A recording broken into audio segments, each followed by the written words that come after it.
On September 28, 2008, under the dazzling lights of Marina Bay, Formula One made history with its first ever night race in Singapore.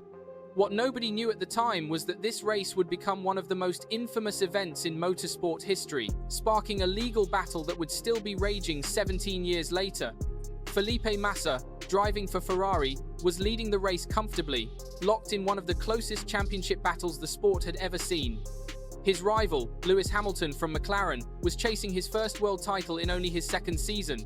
The championship would go down to the final race in Brazil, with everything on the line.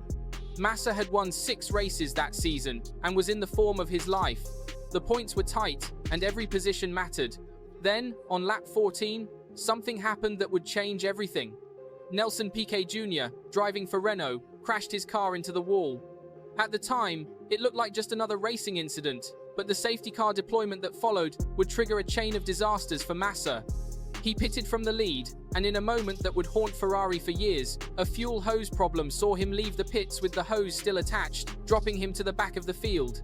He finished 13th, scoring 0 points. Hamilton crossed the line in 3rd place, gaining 6 crucial points. At the end of the season, Hamilton won the championship by a single point. For months, this seemed like nothing more than cruel racing luck, a mechanical failure at the worst possible moment. But in 2009, the sport was rocked by a revelation that would expose one of the darkest conspiracies in Formula One history. Piquet Jr, who had been fired by Renault mid-season, came forward with an explosive claim. He had been ordered to crash deliberately. The instructions came from his team bosses, including team principal Flavio Briatore and engineering director Pat Simons. The purpose was simple and calculated: help his teammate Fernando Alonso win the race.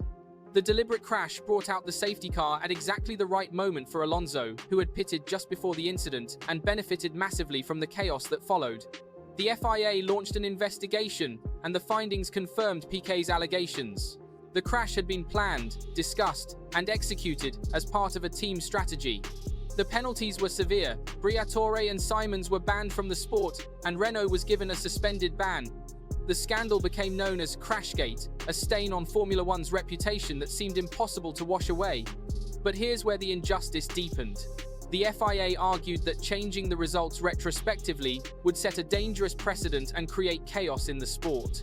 The results of the Singapore Grand Prix remained unchanged. The championship standings remained unchanged. Hamilton kept his title, and Massa was left with nothing but the bitter taste of what might have been. For 14 years, that seemed to be the final word on the matter. The crime had been admitted, the perpetrators punished, but the victim received no justice. Then, in 2023, a bombshell interview changed everything. Former F1 Supremo Bernie Ecclestone gave an interview suggesting that he and then FIA President Max Mosley were aware of the deliberate crash and the cover-up before the 2008 season had even concluded. This admission was explosive because it meant they had information in real time that could have nullified the Singapore Grand Prix results immediately, potentially handing Massa the championship he deserved. Instead, they allegedly stayed silent, allowing the manipulated result to stand and the championship to be decided based on tainted points. For Massa, this was the catalyst he needed. This wasn't just about bad luck or a mechanical failure anymore. If Ecclestone's admission was true, Massa had been the victim of a conspiracy at the highest levels of Formula One governance. In his view, the FIA and Formula One management had failed in their duty to protect the integrity of the sport, and that failure had cost him everything. He decided to pursue legal action, and in doing so, he would force Formula One to answer questions it had hoped were buried forever. Massa's legal team filed a $64 million claim against the FIA, Formula One management, and Bernie Ecclestone. The legal theory was unlawful means conspiracy. The argument that these parties had information about the deliberate crash, failed to act on it, and that this failure was part of a coordinated effort to conceal the truth. The $64 million figure represents the estimated loss of earnings and sponsorship deals that Massa would have received as a Formula One world champion. It's the difference between being a champion and being the driver who almost won, a gap that translates into millions over the course of a career. The defendants fought back hard.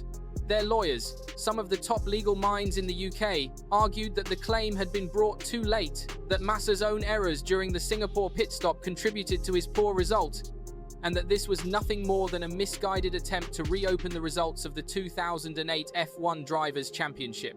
David Quest Casey, representing Ecclestone, called the claim misguided, while John Mead KC for the FIA described it as torturous, as it is overly ambitious. They maintained that Massa had performed poorly throughout the race and that the fuel hose incident was Ferrari's fault, not theirs. The message was clear. This case should be dismissed before it ever saw the inside of a courtroom. But on November 20th, 2025, a London High Court judge delivered a ruling that shocked the motorsport world. Mr. Justice J ruled that Felipe Massa's $64 million lawsuit could proceed to a full trial.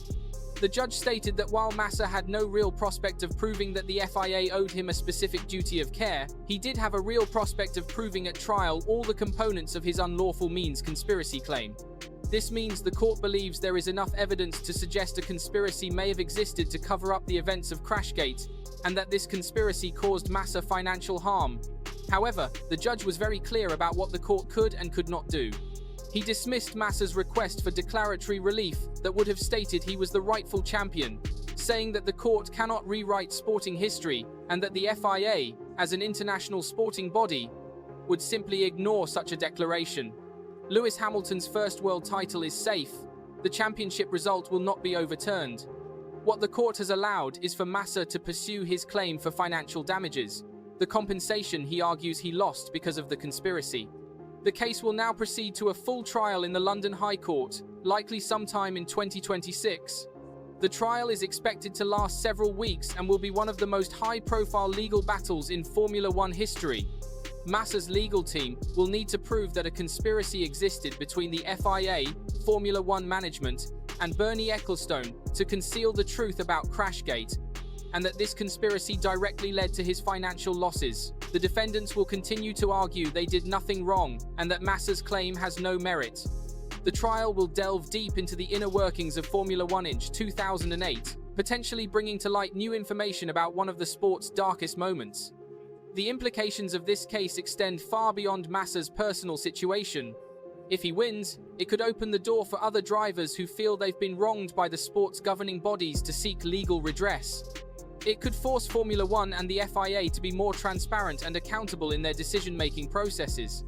On the other hand, if Massa loses, it will reinforce the idea that sporting results, once finalized, are untouchable by the courts no matter what evidence emerges later.